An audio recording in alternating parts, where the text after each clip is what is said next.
అస్మద్గురుభ్యో నమ. శ్రీ విష్ణు సహస్రనామంలోని 24వ శ్లోకం.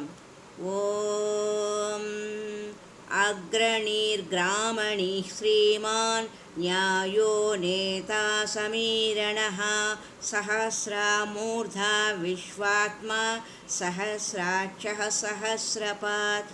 ఓం అగ్రణీర్గ్రామణి శ్రీమాన్ న్యాయో నేతా సమీరణః సహస్రమూర్ధా విశ్వాత్మా సహస్రాక్షః సహస్రపాత్.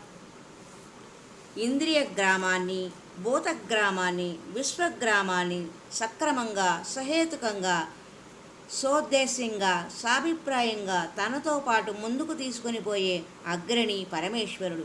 ఎక్కడ నుంచి వచ్చామో, ఏ దిక్కున వెళుతున్నామో, చివరకు ఎక్కడకు చేరుకోవాలో తెలియది బాటసారులకు ప్రశస్తమైన దారిని చూపించే ఊరి పెద్ద భగవంతుడు. అతడు శ్రీమంతుడు.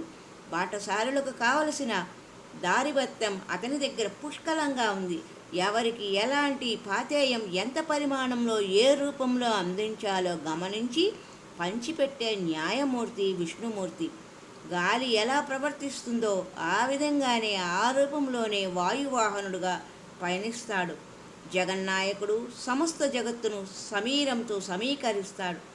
స్థలాన్ని బట్టి, సమయాన్ని బట్టి, ఋతువును బట్టి అనేక రూపాల్లో సంచరించి ప్రాణాలను నిలబెట్టే ప్రాణవాయువులాగా ప్రాణపతి అయిన పరమాత్మ 1000 రూపాలలో, 1000 తలలతో, 1000 కళ్ళతో, 1000 కాళ్లతో అన్ని వేళలా అంతటా సంచరిస్తూ ఉంటాడు.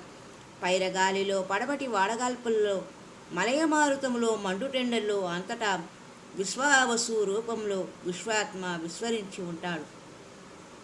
ఆ విశ్వరూపాన్ని సాక్షాత్కరించుకునేందుకు విశ్వభావన కావాలి. విష్ణు భావనకు విశ్వభావనకు భేదమో లేదు. హరి ఓం తత్సత్. ఓం నమో నారాయణ.